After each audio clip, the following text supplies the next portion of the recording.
Hello everyone, welcome to the sixth episode of PsychTalks on meditation.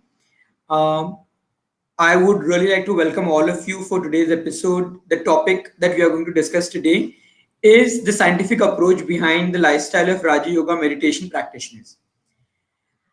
We have with us today again Dr. Ajay Kumar Nair. Before I introduce Dr. Ajay Kumar, let me also introduce the series and why we are doing the series first, and then we can get into the introductions for Dr. Ajay and for me. So, PsychTalks for Meditation is a series that we have initiated as a result of a collaboration between Aicha Support Foundation and the Spark Wing of Brahma Kumaris. The idea is to be able to highlight certain researches which have happened in the area of mental health, meditations, and how meditations affects mental health, and then encourage more and more people to focus on their own mental health, both through self-work, meditation, and also by connecting with practitioners as and when they need to. Aicha Support Foundation as an organization is a non-profit organization which focuses on helping people make the best out of their life by improving their mental health. We do this by offering multiple uh, workshops, by connecting with NGOs, training people in NGOs to work with their beneficiaries as far as mental health is concerned, and through other activities like the live talks that we are having right now. I would like to welcome Dr. Ajay Kumar once again for this episode and for being here, for helping us, guiding us, and supporting us in this journey that we have undertaken. Quickly to introduce Dr. Ajay Kumar, he is a postdoctoral research associate at the Center for Healthy Minds. He is interested in multidisciplinary approaches to understand consciousness and well-being in health and disease. He is currently working with one of the best researchers, Richard Davidson. His neuroscience research work over the past 10 years has involved meditation participants from Brahma Kumaris, Rajyoga, Vipassana, Heartfulness traditions. His current research is on the adverse effects of chronic inflammatory diseases such as asthma on brain health. Prior to his research career, he worked for 17 years in the information technology domain. He has had an active meditation practice for 20 years with Brahma Kumaris, which led to his interest in carrying out research on consciousness and well-being. Welcome, Dr. Ajay. Thank you. Glad to have you back today for this episode. Happy to be here. And really appreciate the great work that you and your team are doing. It's very important work. Thank you. Thank you. And also, just a brief information that I want to give all of you, that while I am here, Dr. Ajay is here talking about these topics. Remember, our work is kind of easier. The more difficult work is for the people who are doing the back-end work in organizing, arranging, and ensuring that we are able to reach out to more and more people. So especially thank you, Shreya, and everyone else at iChas and at Sparkling of Brahma Kumaris who have helped us and guided us in ensuring that this series can take off and it continues flying. And perhaps another aspect is there's a ton of people behind any research as well. You know, the number of people involved in making a research possible is also huge. Especially the study that we're going to talk about has involved a tremendous amount of people and coordination and logistics, both from Brahma Kumaris and from the research community. So this is just the tip of the iceberg, as they say, very, but yeah, we get to share. That's our privilege, I suppose. So we are thankful to all of these people because without them, these series would not be possible, right? And we are also thankful to all the audience who is watching us currently, because without all of you, whatever we are doing is really not the idea is to reach out to more and more people. So thank you. While we are going through this discussion, if you have any questions, please feel free to ask us. We will be more than happy to take up those questions and address them during the course of this discussion. So Dr. Ajay, let's start with the topic for today. Could you give us a brief context about this survey study and what was the objective of doing this study? Sure. Actually, this is a combination of two studies, really. One is a fairly large study. We had over 1,000 participants for that, um, and it was a national sample. So the goal there was to understand, you know, there are many factors related to well-being, and one question that had been behind my thinking for a while was how, usually when people do research, they look at how many years you've been practicing something, how many years, how many hours of meditation do you do per day, and how long you've been doing that. And that's been the focus of most of meditation research. So one of the things I was very keen to understand is it's not just the quantity of meditation in terms of the number of hours you practice, but the quality. How good are you at meditation, how deeply do you go, and so on. So that's been one driving question.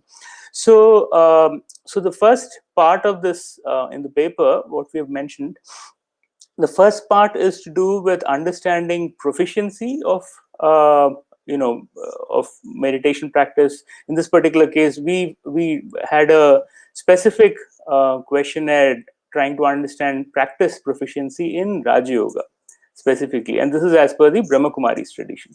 And this is going to be different for different traditions. If you're looking at Vipassana or Heartfulness, each of them would have their own way of doing, because each tradition has their own context and what they feel is important. And in Raj Yoga, there are different subjects. So we'll talk about that in detail later. But the idea was to understand in detail what is the proficiency in Raj Yoga. And the second thing is, most people talk about well-being as a static measure. There are some standard questionnaires that are there internationally, so which are well validated. But no one really talks about progress in well-being related to the meditation practice, right? So you come into meditation practice with some particular state of mind, and then you start your practice, and with that, you tend to have a sense of, this is how I'm progressing. So what is the subjective sense of progress, and what are the dimensions of these? These are all questions that we wanted to address in the first study. It's fairly novel, and it's a large sample, about 1,000 people, so nationally representative actually. And the second study is more focused. We talked in the first episode, one of the earlier episodes, about just a minute meditation, right? So we were looking at long-term practitioners, short-term meditators, and non-meditators, and comparing them. So we wanted to understand what's the proficiency, progress in well-being in these people, as well as looking at standard psychological questionnaires, to do with subjective well-being, psychological well-being. There's a number of parameters like that. How satisfied are you, and so on. So the second study is more focused, very tightly controlled in terms of matching of age and so on. And we want to control, is this sense of well-being that the meditators have, how different is it from the normal population who doesn't meditate?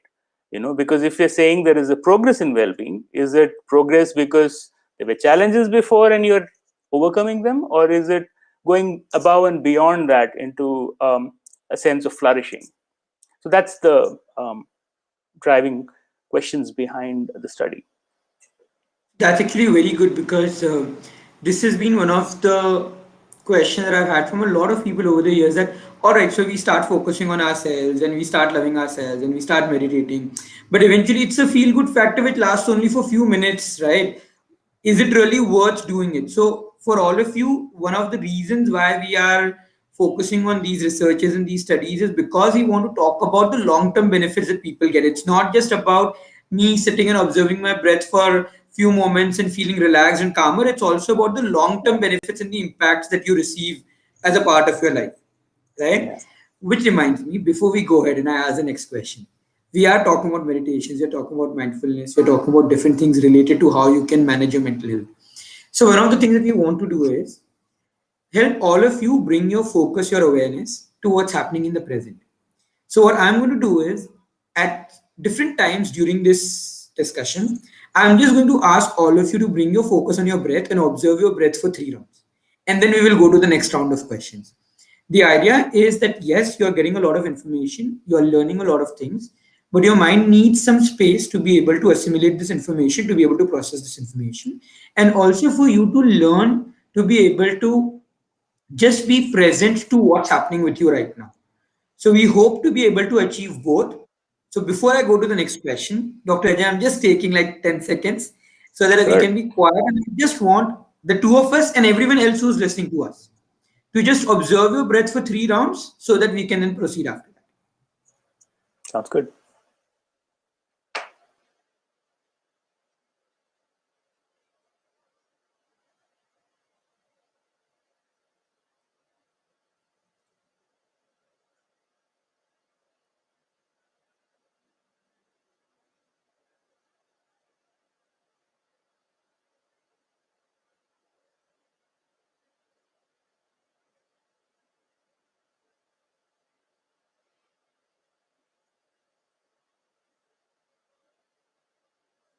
So, Dr. Ajay, this was a nice trick that was taught to me by someone, and they told me that Nitin, when you ask people to observe their breath, even if they don't want to observe their breath, the moment you've spoken about it, their awareness goes to the breath. So, whether they like it or not, even if they attempt not to observe their breath, in that attempt, they end up observing their breath, which is a nice bind to put people in at times.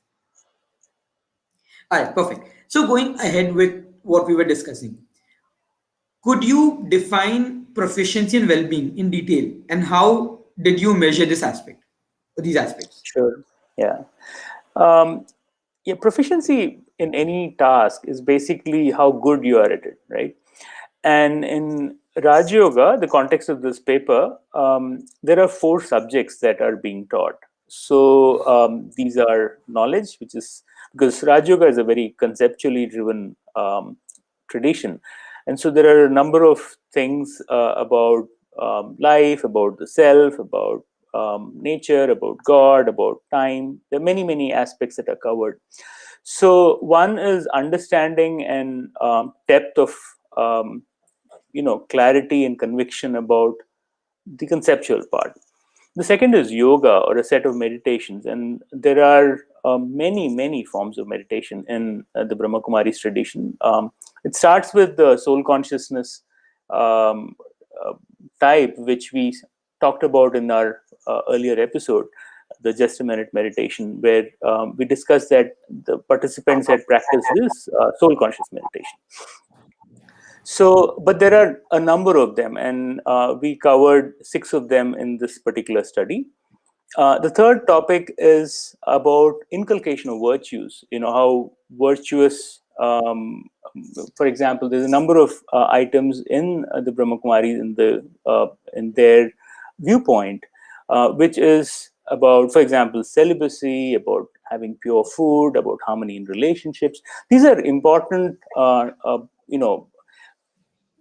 principles of life, and the desire to be having harmonious relationships for everyone, and to make the world a better place. So there's a big impact of having a virtuous life. And the fourth subject that is studied is about service. And service is not, just about charity or something, but it's in thoughts and words and deeds. There's many, many dimensions that are studied in the Brahma Kumaris. So what we did is had a questionnaire where a 25-item questionnaire, which was dedicated to understanding proficiency in all these aspects. And so you would score that from 0 to 100, understanding if someone was basically a newbie, not understanding anything at all or having any practice, to someone who is really a master in every dimension, which is a fairly ambitious goal, to be honest. So proficiency was very specifically operationalized with these questions in mind in this questionnaire. Well-being, we had 2 aspects in the study. One was to do with progress in well-being, which is trying to understand with respect to before they started the meditation practice, because this is a cross-sectional study, right? So we are not looking longitudinally across time, so we do not have that luxury. So, but what we could ask people is, well, think of a time before you started your meditation practice, And how was your mental state then? And if you were to compare across these 8 parameters, which is happiness and peace and work effectiveness and so on, then how would you rate yourself? Have you progressed? Was it excellent progress? Was it perhaps no progress at all? Or maybe it deteriorated, and has your, because of various factors, some could be to do with things that are just outside life things, right? Someone, a close one dies or something else happens, or health conditions.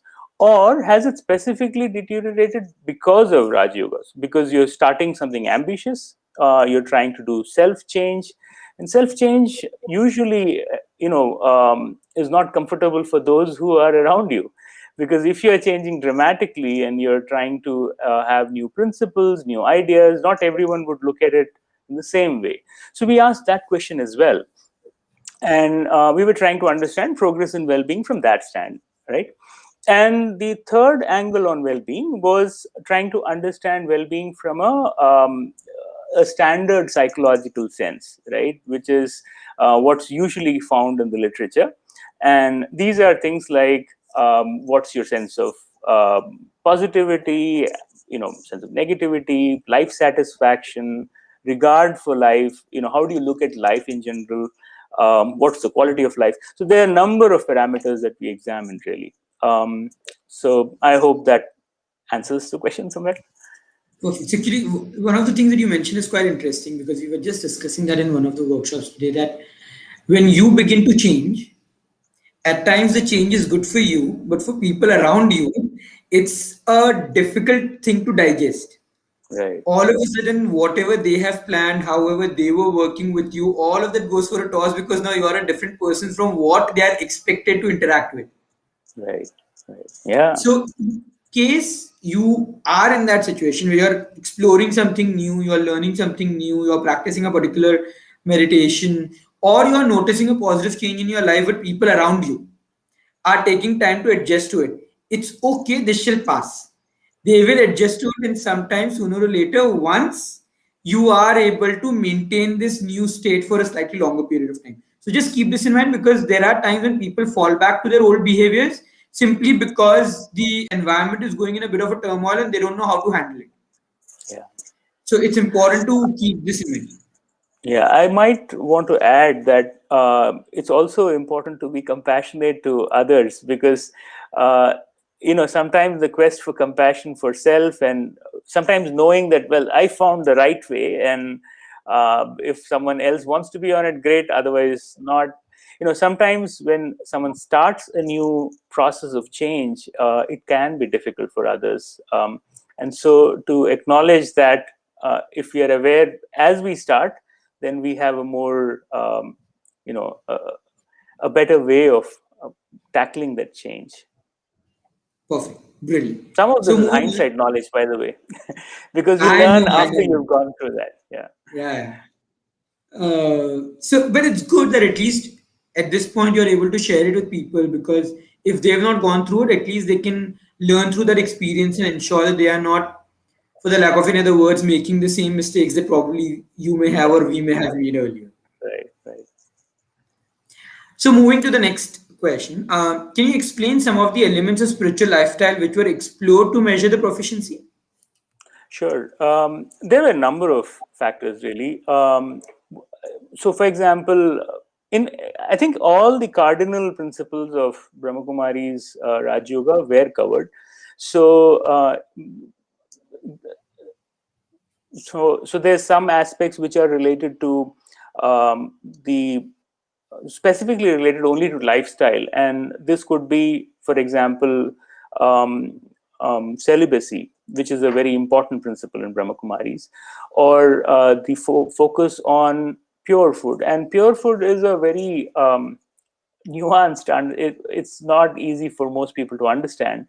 It is that food is prepared in a way which is, it's vegetarian, that's a starting point, but it's also prepared in a spiritual attitude, and it's consumed in a spiritual attitude. So that's not something that is usually considered.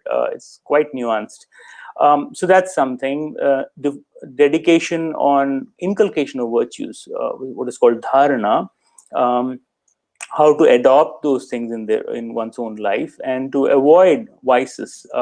And these are a whole range, and they're well described in the Brahma Kumaris literature. And these would be as common as anger and lust and ego and so on. So they are well understood. But the important aspect in the Raj Yoga lifestyle is there's a lot of emphasis on being rather than just knowing, right? So the conceptual knowledge is one part, but the yoga aspect is about being, embodying those principles.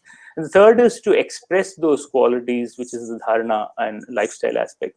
So one of the aspects, for example, is how to track how you're doing on a daily basis. So there's a element of journaling, and people write down on a daily basis how they're doing on all these different parameters.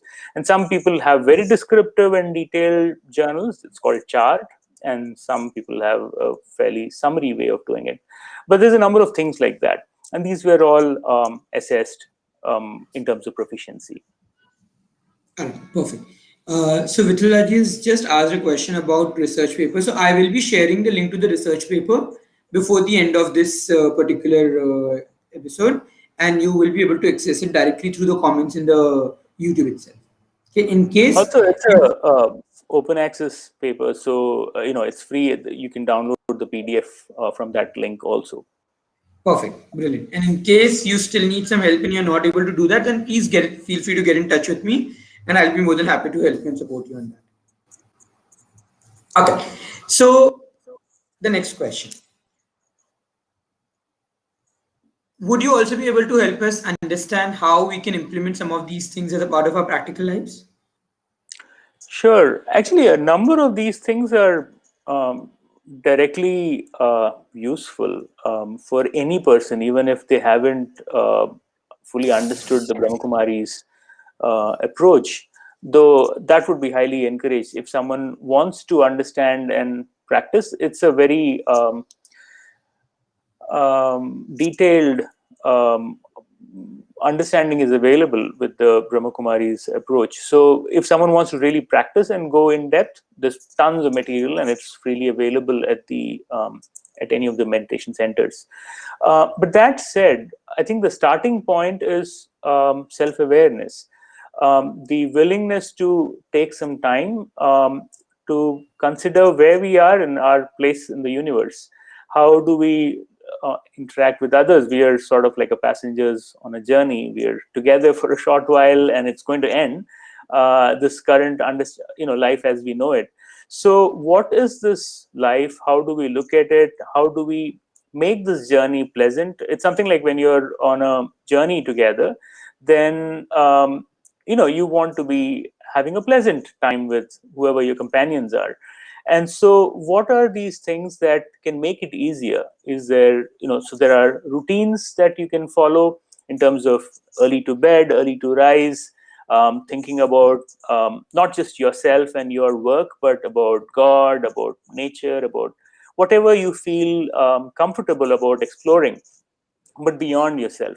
So just that sense of knowing that it's not all about you, it's about how you interact with the world and how others are going through their journeys, and that not all journeys are very comfortable. People might be having their own challenges.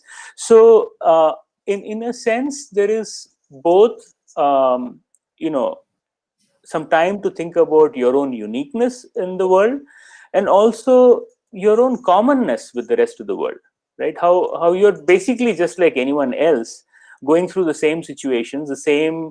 So if you're having some challenges internally, mentally, physically, most people do, and or will do at some point in life. And if you have some unique, special offerings and qualities that you can bring to the world, every person has. And so to cultivate the sense of respect and harmony, there's a number of beautiful things that we can learn from the Brahma Kumaris approach. But I would suggest that the greatest thing that I have appreciated in this tradition is the attitude of being a student throughout life, to be constantly willing to learn, to um, introspect, to understand how we are doing, to wanting to constantly improve. I think that's a beautiful trait, really. So those are things that anyone can adopt and learn from. So it's actually brilliant in terms of being able to see how we are both unique, and yet there is nothing unique about us. And it's Yeah, that contradiction that is probably the most beautiful aspect of what we call as life, right? absolutely. And this is for all of you. So when you think, what do you do to be able to probably initiate yourself on this journey, right? So the question that I ask myself, generally speaking, is this: what is the most constructive way in which I can pass my time, which will benefit most people around me? So because I call it pass my time, it still doesn't become like a very heavy thing that I'm doing. At the same time, I'm looking at the most constructive way of being able to pass my time so that it benefits me and benefits people around me, and even people probably that I don't know. But the more people the benefit can reach out to, the better it is. Yeah. And I think if you look at the four subjects that the Brahma Kumaris teach, I think that's a beautiful framework in itself. So, one is to try and understand what life is about for oneself and in general. The second is not just being a human doing, just do things, but to be, to embody qualities, and then the third is to express those qualities rather than just being a person with many qualities, but to express them in life, to engage with life, to, meet challenges head on and contribute in some way. And the fourth is the attitude of being a server, that my life is not about me, it's about how can I be useful. And I think that's a beautiful way of looking at life. Perfect. Brilliant. I hope all of you are watching right now are enjoying the conversation, the discussion, how you can apply some of these aspects in your day-to-day life. If you have any questions, please feel free to ask, and we would be more than happy to address those questions as we are going ahead. Okay. So the next one that I have for you, Dr. Ajay, is, could you share your outcome of this research and comment on the contribution to spiritual lifetime on the results, spiritual lifestyle on the result? Sure. I think this was a very exciting piece of work for me. It took a long time to come to fruition, but there were two studies, right? So the first part, I think the hugely significant result was that proficiency of practice is way more important than duration of practice in terms of your progress in well-being. So that predicts, it's highly correlated with progress in well-being. So if you are very good at what you're doing, that's far more important than having spent many, many years and decades doing some sort of practice. So if you practice something for a long time, you do improve.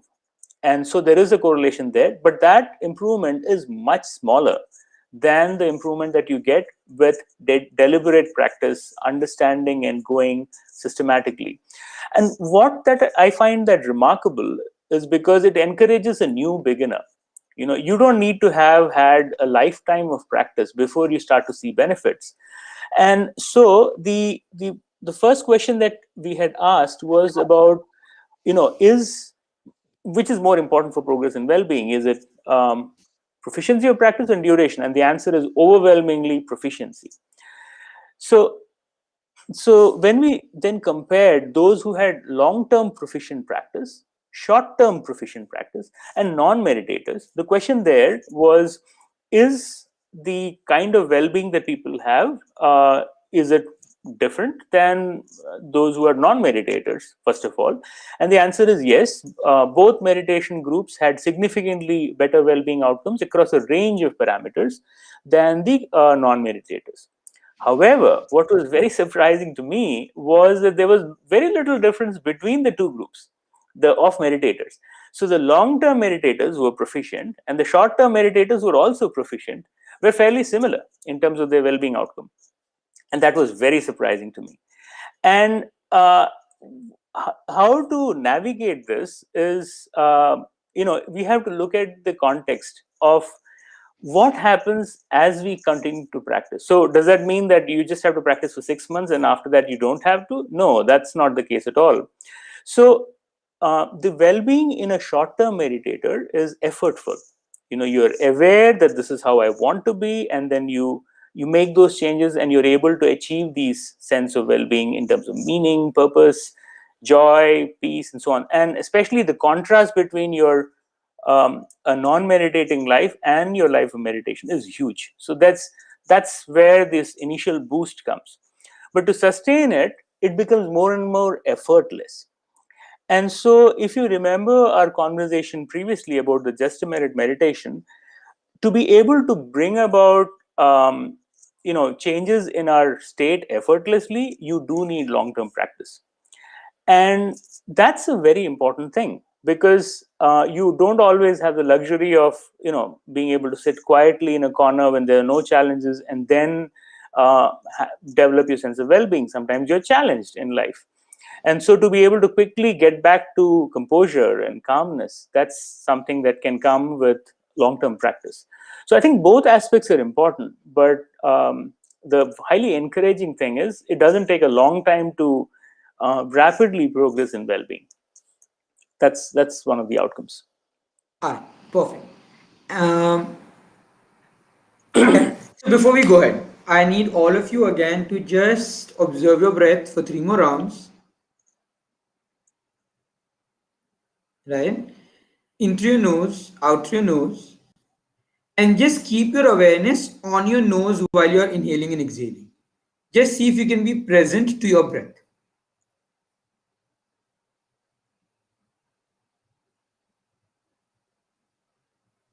And while you're present to your breath, if you have certain thoughts running in your mind, that's completely okay. You can have those thoughts in your mind and yet be observant and mindful of your thoughts.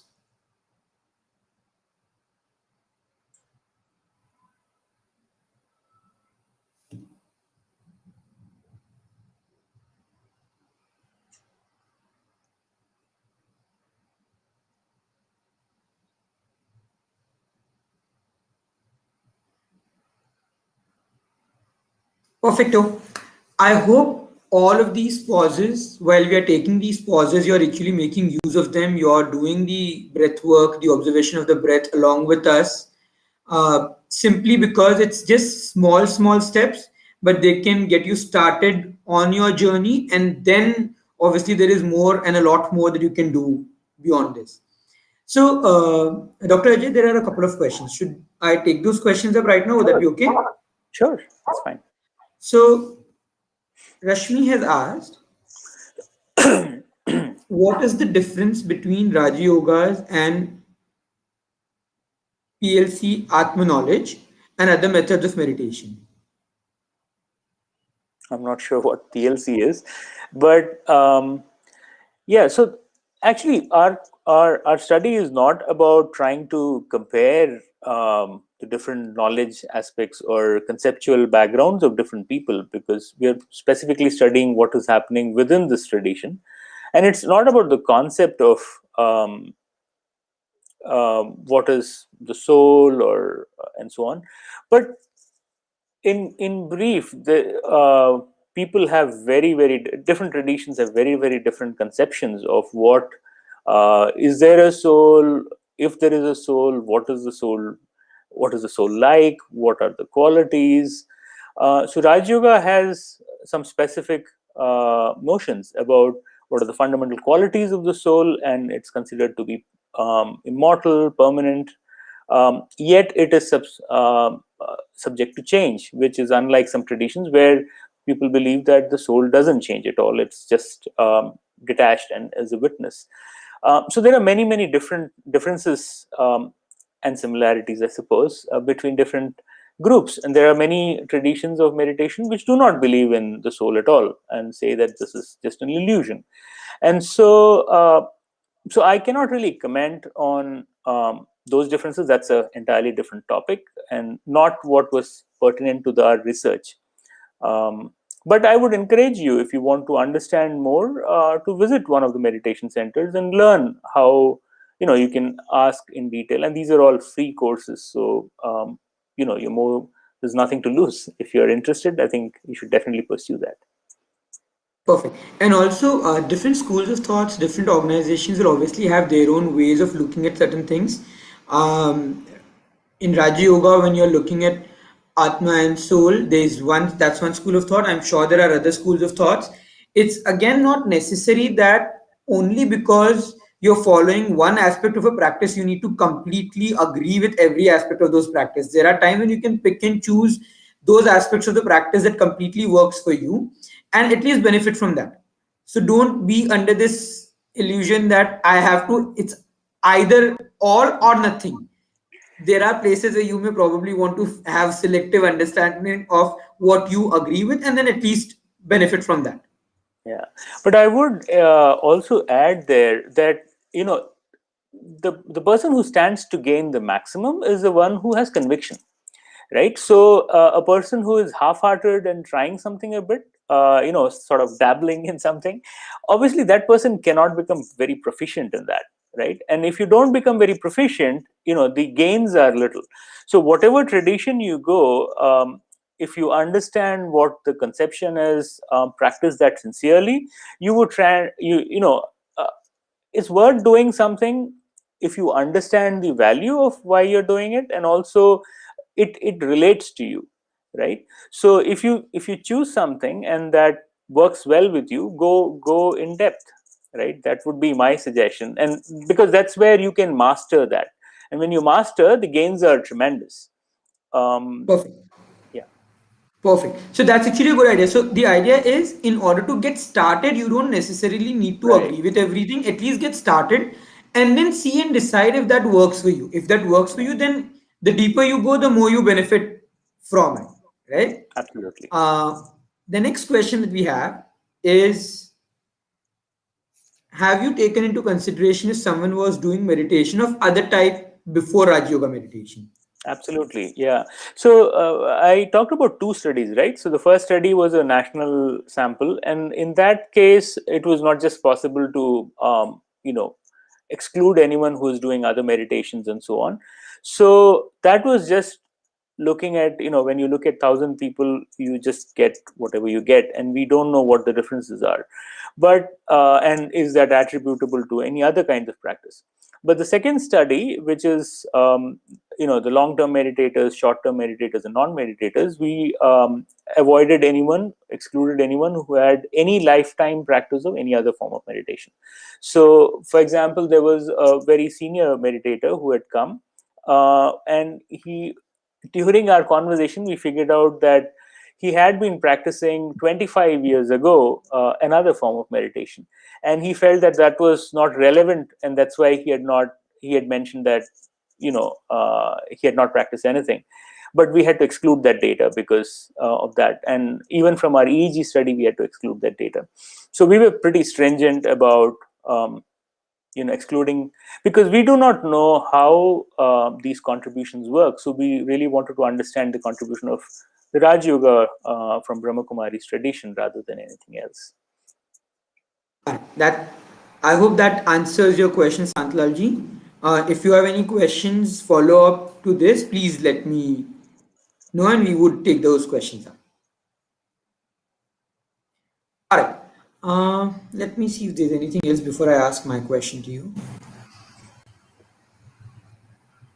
I think we are good till here. So the next question that I have for you is, overall, how does this study, in your understanding, contribute to the field of meditation research? Yeah. Yeah, I think it does make a very solid contribution. And the reason I feel that way is typically most meditation research happens, as I alluded to earlier, in the context of how many hours someone has practiced. And so someone who has practiced for a long time is considered to be an expert, and someone who is new is considered to be a novice, and so on. what the study shows is that need not be the case. And I think you would relate to it in your own life. If you do something casually for a long time, that doesn't mean you're an expert in that, right? But if you learn something systematically and deeply, you can pretty quickly gain expertise. But to make that expertise sustainable, you would need longer practice.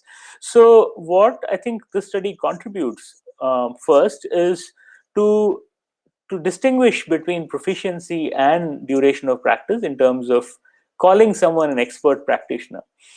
Also, many studies, they feel that if someone has meditated for 2 months or 3 months, then that person is already an expert meditator compared to anyone who's not meditated. In the Brahma Kumaris, where people are used to 30, 40, 50 years of meditation, they feel very puzzled by looking at a paper where they say 2 months of meditation as an expert, right? So that it's complicated. A lot of research is quite complicated because of that, but it's useful if we can identify both proficiency and duration of practice in a study, and understand what is really driving the changes that are happening, because these changes can happen in the brain, in terms of how our different parts of the brain are connected together, in terms of our emotional state, in terms of our peripheral biology, in terms of, there are many levels of at which meditation changes oneself, both mind, body, and our attitude, behavior towards others. So that's one angle. The second contribution I think we make is to understand how progress in well-being is an important construct. So if we just look at meditation as such, it could be that that the meditator who is having a lot of high well-being now might have had a high well-being before they started meditation. Maybe only those who are very happy and peaceful want to know more and do meditation, whereas those who are highly stressed don't have the time to meditate properly in the first place, right? So it could be that. So what we wanted to do is not look at it as things are, but also look at progress from before their start in practice. Many studies try to tackle this problem by doing, say, a 6-week or 8-week course and doing a before meditation, after meditation kind of a comparison. But that's not really very effective, because you're talking about someone who wants to practice for 30 years, for their whole life. So what happens to them? You can't really do these kind of longitudinal studies for them, right? So that's the contribution I think the study also tries to make about progress in well-being. It's still a work in progress. I think there's lots more that can be done, but that's I believe our contribution. Yeah, I guess that's the thing about both meditation and research, that there's really no end to it. You can keep doing this, keep benefiting from it, and well, there will always be more that can be done. Right, absolutely. All right. And my last question for you, as it is a survey-based research, did you face any limitations in your data collection, like segregation of long-term meditators, or any other process of the entire research that you felt was there were certain limitations that you had to go through? And just before you answer that, Dr. Ajay, I have made a note of the questions that are there in the comments by Shivani and by others, and we would take those questions up in a moment or so after Dr. Ajay has answered this question. Sure. So your question is about challenges during, getting the participant sample, who are recruited. And I must say, I was extremely fortunate because of the sheer number of, people from the Brahma Kumaris and from Spark specifically who have helped in this process. Because I cannot begin to name the number of people who were involved, and I'm extremely grateful for that. And so what happened is I had specified that these are the exclusion inclusion criteria, and the brothers and sisters at the meditation centers, they did all the legwork trying to understand, is this person really meeting the criteria, because they have a first-hand knowledge of who's participating as well. And so after all that screening, then I would do a follow-up screen to make sure that all the basic things are covered as well. So it was very easy for me, in contrast to what most researchers would face, to be honest. So I did not have difficulties in getting the sample for the second study. For the first study also, Spark, Brother Shrikant was instrumental in contributing at the national level. And there were a number of people in Bangalore, in different meditation centers, in Chennai, in Trivandrum. I traveled to many places to get this data, but that was just, no effort at all. The real effort was by the people there, organizing these meetings, having thousands of people come together, hundreds of people come together, and then fill up these forms. There were translations, also instructions to make sure people fill up authentically, do not inflate those things, because meditators generally are a very honest group. They want to improve, and so it was a fairly easy task for that to happen, because the idea was, it was all done in a way to promote introspection, to understand where we are on our journey. So I would say I was blessed to have a fairly easy research agenda. Perfect. So for those of you who are into research, at times when you are deciding a target audience, and if you keep the target audience too niche, there is a fear that whether we will get the kind of people that we want or not. But Yeah. when you keep it too niche, you also may actually find it easier because you have a very well-defined audience that you are Right. working with, right? Right. So before we end, a couple of questions I think that are there. So or comments that are there. So Manojji has said that I'm practicing meditation since 12 years. 6 years ago, I was disturbed during special meditation while offering Bhoj by someone. From that time, I couldn't concentrate as usual. Would you like to comment on this, Dr. Ajay? Yeah, I think this is best addressed by a meditation teacher at the center the person is going, Manojji is going towards. And they would be best positioned to understand what the details of the situation are and if something can be done there. Yeah, I think that would be best. Perfect. And also, Manojji, if you're looking at not being able to concentrate, while obviously what you have mentioned can be a big contributing factor to that, there could be other contributory factors that you may or may not be aware of right now. If you are going to a meditation center, then please connect with your meditation teacher and someone over there who will be able to help you and guide you. If not, probably connect with a practitioner or a therapist who will be able to guide you in terms of how you can proceed from here. Working with concentration is quite doable and it's not that difficult. There are multiple ways of being able to work with this. Yeah, I think what Manoj is probably referring to is they had a challenging situation during a special meditation, and whoever is going to address that needs to have more context. And so, if usually the center brothers and sisters are very supportive, and so it would be useful to check base with them. That's what I would suggest. Perfect. Brilliant. Then there's another comment by Santlal, and he has mentioned that I think in the second study, short time Rajyoga meditators having long time meditations of other types should be separated out. Yeah, actually, as I alluded to, we did not have any person with meditation experience of any other kind across their whole life. So, if someone had practiced ever, whether they're a short-term meditator or a long-term meditator or a non-meditator, if they've had, for example, they've taken a course some time back and they never really practiced it, but we excluded all of them. So any lifetime practice of any other form of meditation was excluded. So these were only Raj Yoga or not. Perfect. Vittal G has asked, what value addition you suggest or the new points you would like to bring before audience which have not attended so far to make Raj Yoga meditation more effective? Yeah, I think Raj Yoga meditation is pretty effective. I think the challenge is in how well we adopt or practice, right? And so I think the beauty of the framework is that you start by trying to understand the concept, because if conceptual understanding is not good, then practice is usually not very effective.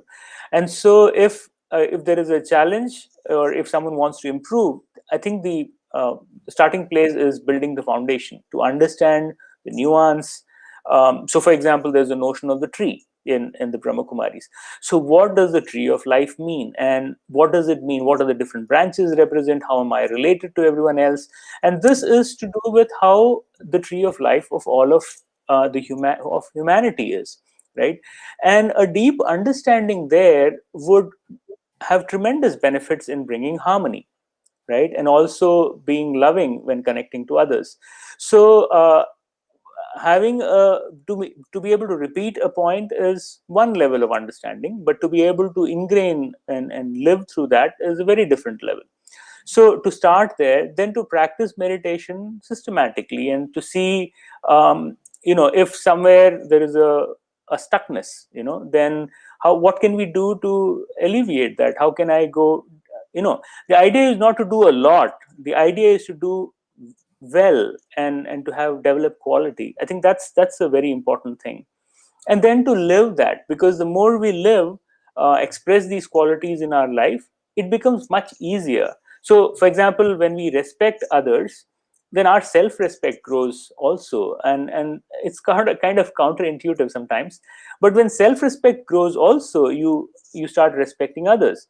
And so it builds on each other, and service definitely is very helpful in this. So having a balance across all these four subjects, developing across all of them, I think these are important ways in which one's own journey of Raj Yoga meditation can be more effective.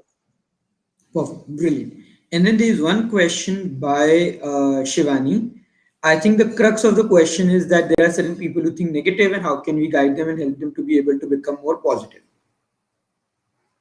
Right. Yeah, I think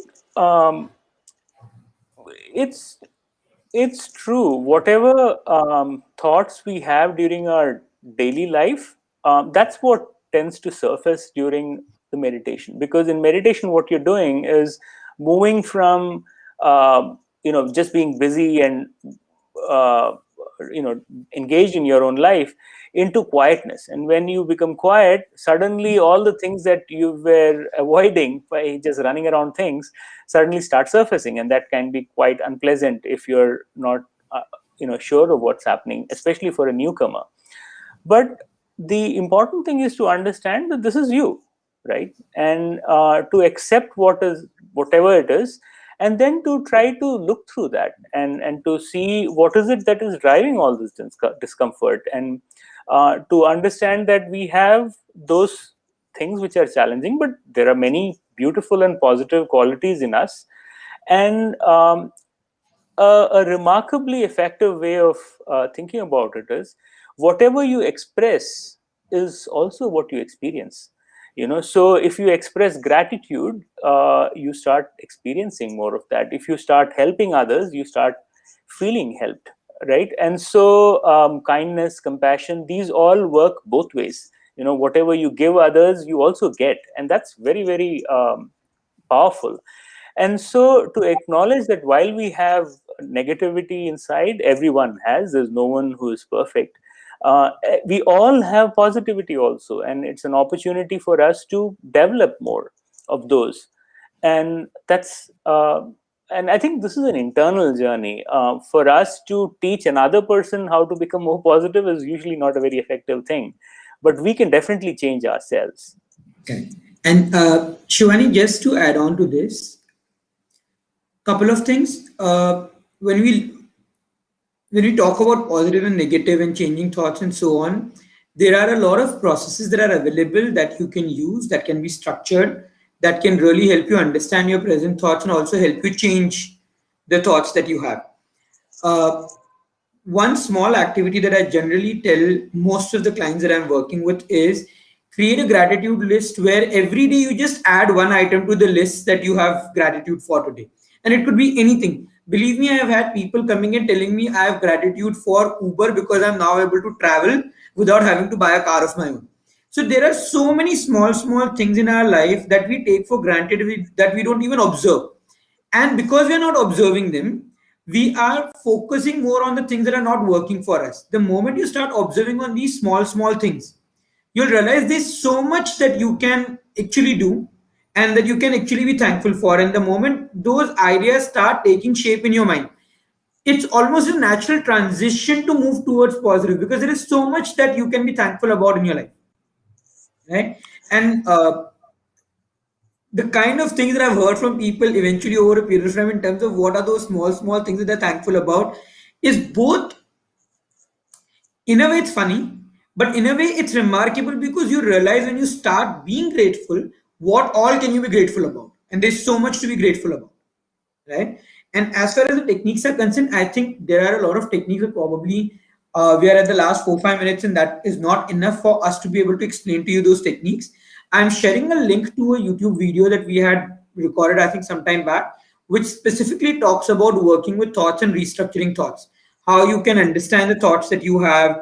Are thoughts really negative? How do you move from a thought that is hindering you into a thought that is kind of supporting you to taking the kind of actions that you would like to take, right? Whenever you have the time, my suggestion, go through those videos, that video.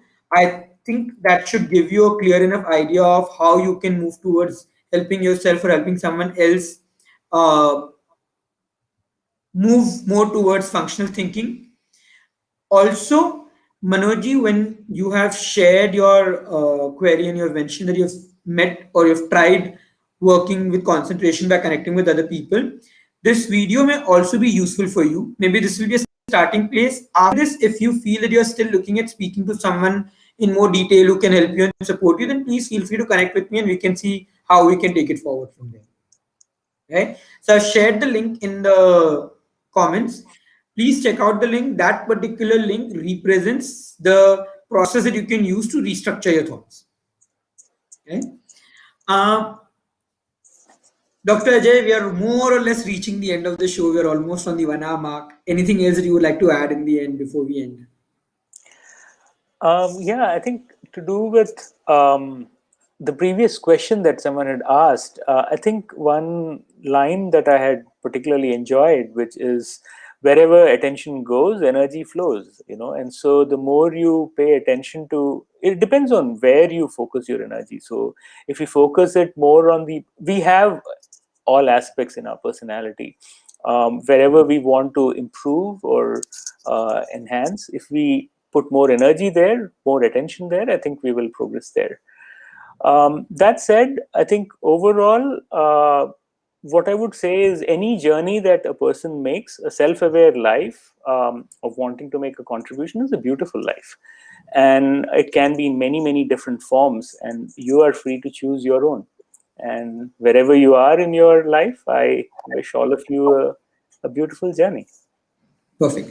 Thank you. Thank you very much for joining us today. Thank you, everyone else, for joining us today. Like always, before we end, Dr. Ajay, once again, you can make that announcement about when you feel that there is a scope for you to grow further, or you would look for someone's support or support someone's help to be able to get into the right mental state. You will be open to the idea of visiting a mental health practitioner. If you can make that announcement, I'll follow it up with my announcement and then we can end the day. Yeah, I think that's a very important point. We are not alone in this world. So if we are challenged, and if we feel that we are unable to cope ourselves, there are a lot of tools for ourselves to handle things. But if things go beyond, then I think one should not feel any hesitation at all in reaching out to other people who have. It could be a friend, it could be someone who you trust, it could be a third party, like a therapist or someone. And just like we do not hesitate to go to a doctor, I think we should not hesitate to reach out for help, to have this humility that we are all growing and sometimes we need help. I think that's an important thing. So I certainly would do that, and I would encourage anyone to be in that. It's also an act of self-compassion to do that. So thank you, and I wish you well. Thank you. And for all of you, just to clarify, while I'm in the field, I have my own mental health practitioner that I connect with, I speak to regularly. So, only because I'm in this field doesn't mean that I don't need to seek support from someone else. The same applies to everyone else. If you are at a place where you feel that you would like to speak to someone who can guide you, support you, or who can just help you get clarity about what's happening in your life and how you want to proceed from there, please feel free to connect with any of the practitioners around you. And luckily there are a lot of people available now. With COVID, a lot of people are operating online, so probably your time in terms of traveling also gets saved. Go ahead, connect with the right person so that you can benefit from this. Thank you, and I hope to see all of you again next week at 7:30, and with another research and another discussion. Thank you, take care. Bye bye.